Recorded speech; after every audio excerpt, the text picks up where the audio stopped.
എല്ലാവർക്കും ഉള്ളൊരു സംശയമാണ്, റെറ്റിനോൾ സിറം നമുക്ക് ഡെയിലി ഉപയോഗിക്കാമോ, അല്ലെങ്കിൽ അത് ഏത് അളവിൽ ഉപയോഗിക്കണം, എത്ര പെർസെൻറ്റേജ് ആണ് അത് ഉപയോഗിക്കേണ്ടത് എന്നൊക്കെ ഉള്ള ഡൗട്ടുണ്ട്.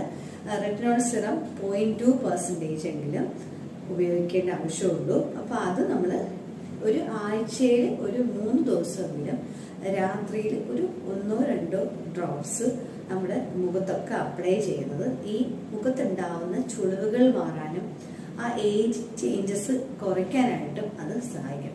അപ്പൊ ഏജിങ് ചേഞ്ചസ് കുറയ്ക്കാനായിട്ട് സഹായിക്കുന്നത് നല്ല രീതിയിൽ തന്നെ നമുക്ക് ആ ഒരു ചേഞ്ചസ് നമ്മുടെ മുഖത്ത് കാണാനായിട്ട് കഴിയും. ഇനി ഇത് കൂടാതെ അടുത്ത ഏറ്റവും പ്രധാനപ്പെട്ട ഒരു വിറ്റാമിനാണ് വിറ്റാമിൻ ഡി.